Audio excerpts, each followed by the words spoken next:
नमस्कार मंडळी, good morning, शुभप्रभात सर्वांना. फायनली आपण आपल्या प्लॉटमध्ये कामाला सुरुवात केलेली आहे. बरेच दिवस JCBवाला भेटत नव्हता. आज येतो, उद्या येतो करून असेच दिवस काढत होते. एकाने तर 8 दिवस थांबवले आणि शेवटी आलाच नाही. फायनली आज आपल्याला JCB भेटला आहे आणि आपण आज कामाला सुरुवात करत आहे. जागेमध्ये आपल्या 2 साईडला मातीचा ढिगारा होता. तीच माती आपण आता आपल्या प्लॉटमध्ये लेवल करून घेत आहे. ही माती विहीर विहीर बनवताना काढली असल्यामुळे त्याच्यामध्ये खूप सारे दगड आहेत. सो आपण माती पसरवत आहे आणि त्यातून मोठे-मोठे दगड बाहेर काढत आहे. तर मंडळी तुम्हाला प्रश्न पडला असेल, हे सर्व कशासाठी करतोय?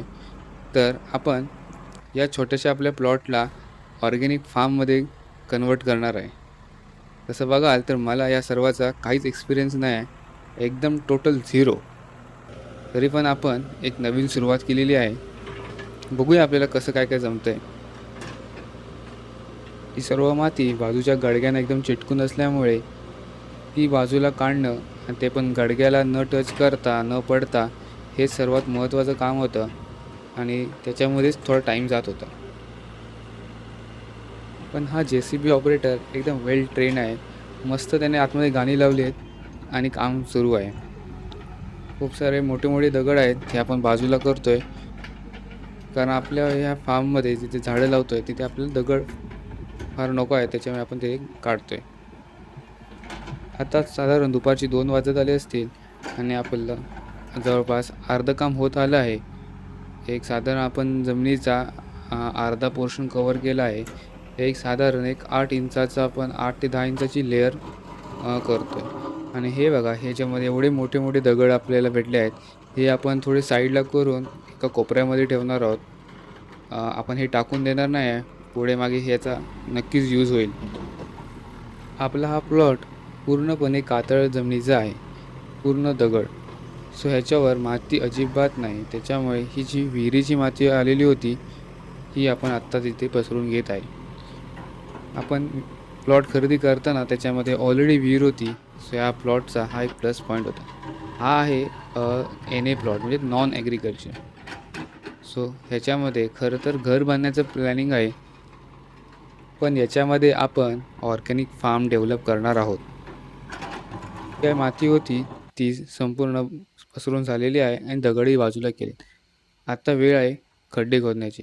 त्याच्यासाठी ही JCBची बकेट काढून आपण त्याच्यामध्ये ब्रेकर अटॅच करणार आहोत. हे काम म्हणजे एकदम कलाकारीचं काम आहे. एकदम स्किल्ड त्याच्यामध्ये ऑपरेटर पाहिजे, नाहीतर बराच टाईम जातो.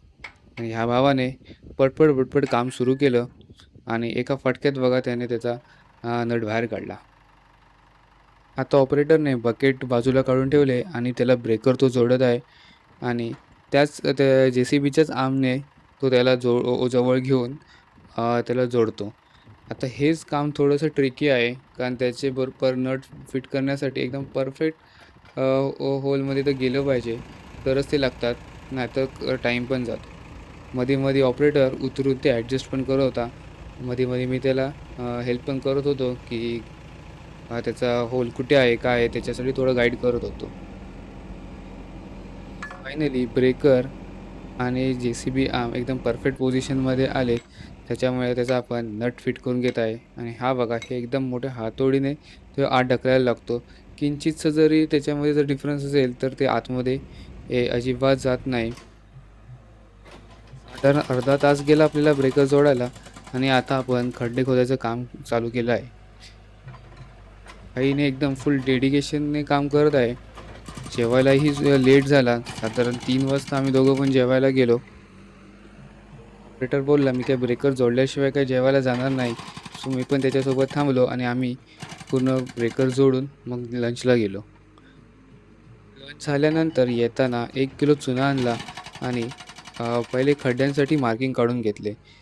साधारण 2.5 बाय 2.5चे आपण खड्डे करत आहे. इथे आपण मोठी झाडं लावायचा प्लॅन करतो. कोणती झाडं लावायची अजून काहीच ठरलं नाही. पण आता JCB आला आहे त्याच्यामुळे पहिले खड्डे काढून घेतो.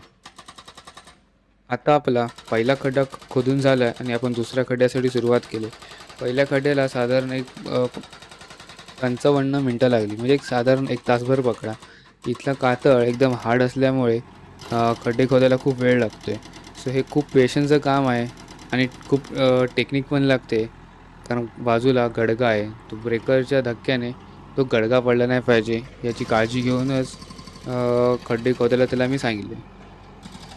नमस्कार मंडळी. आज आहे दुसरा दिवस आपला ह्या कामाचा. काल आपले 3 खड्डे खोदून झाले आणि चौथा एक थोडासा खड्डा खोदून झाला. तर आज आपण अ, उरलेले 2-3 खड्डे जे आहेत ते पूर्ण करणार आहोत. हे 3 खड्डे झाले की आपलं काम पूर्ण झालं.